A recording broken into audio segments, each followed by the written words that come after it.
Alrighty, I saw a few things on the Twitter, so here's one of them. White South African refugees flood the U.S. The U.S. plans to process 4,500 white South African refugees a month. Good, mostly Afrikaners. Way over the 2026 cap of 7,500. Well, you should definitely raise that cap. And this Catherine person says every South African white will eventually end up in America and the total collapse of South Africa will occur. I mean, it's already collapsing, and my understanding is the black population blame the white population for the collapse.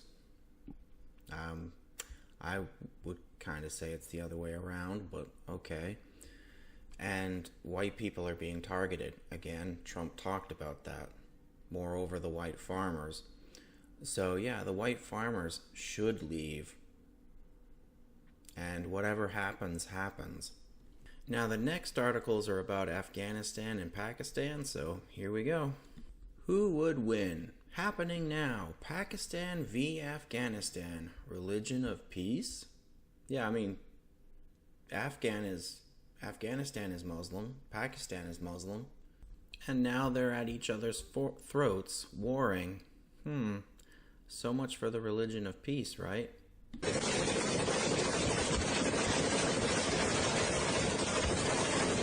Now, I don't know if this video is real, or if it's from a game, or if it's real and it's just from like a firing range in the States. I have no idea. I just saw it with the article and I figured I'd throw it in.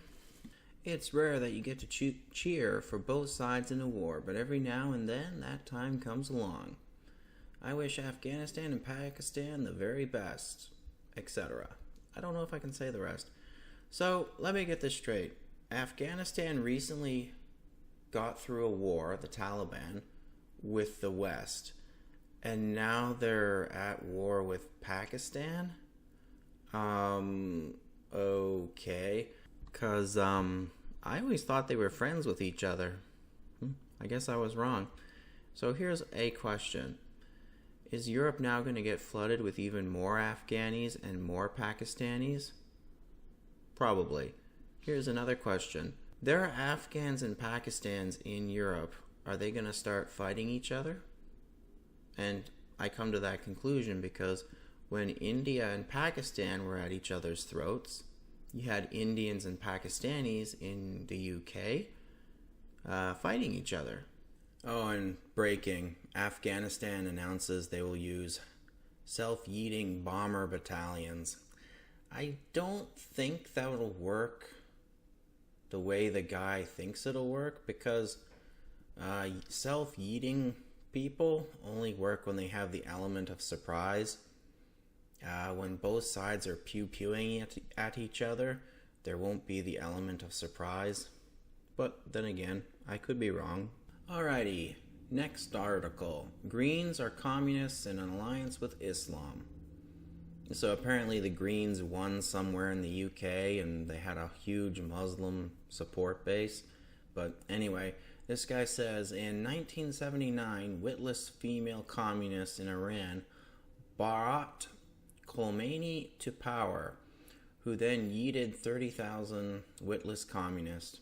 History repeats itself. So, I didn't know if that was true, so here's what I found on the Googles. The claim that witless female communists in Iran brought Khomeini to power is misleading oversimplification of a complex historical event. While leftist and secular groups, including members of the Tahrir Party, Iranian Communist Party, yeah, go figure, did initially support Anatoly Khomeini in 78 and 79 revolution as a common anti-Shah force, their support was not based on naivety or witlessness. We'll see about that. But on strategic calculations. Yeah, okay. Shared opposition to the Shah, both secular leftists and Islamist factions opposed the autocratic rule of Mohammad Raza Fazl, I think that's how you say his name, especially his reliance on Western powers and suppression of dissidents. And now, the Iranian regime, they do a lot of suppressing, probably more. Ali Shariat's influence, the sociologist Ali Shariat, played a crucial role in bridging leftist and Islamist ideologies by reinterpreting, Islam through a revolutionary anti-imperialist lens. And people on the left say that Western countries, the West, is imperialist. Just like that, making it appealing to youth and intellectuals. That sounds very familiar. Like European children having to go to mosques to learn about Islam. Betrayal and repression. After the revolution, Khomeini swiftly turned on his former allies. Well, to be fair, they were never his allies. They were just useful idiots. Communists were systematically purged. With thousands executed or imprisoned. Women's rights, which had advanced under the Shah, go figure, were rolled back. That sounds like the West. The West isn't perfect, but in the West, women have more rights than anywhere else in the world.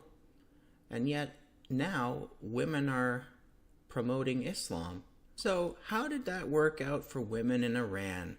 Women's rights were stripped, were rolled back. Mandatory hijab was imposed in 1979.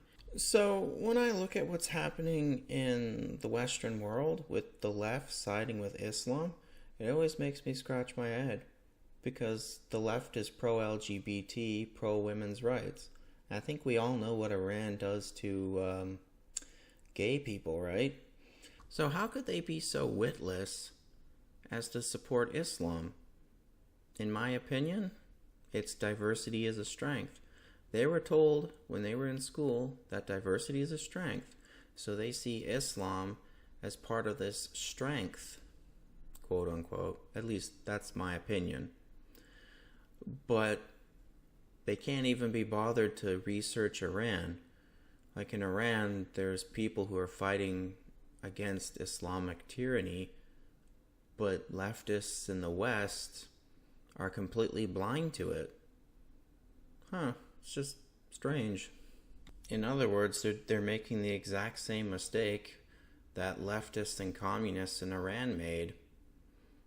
See, in Iran, they hated the Shah so much, they viewed him as evil, so they sided with somebody they didn't fully understand. And now guess what?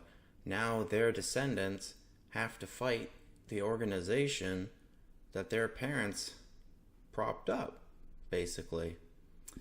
Well, anyway, that's it for my thoughts on this, or these articles. Take care out there in Clown World.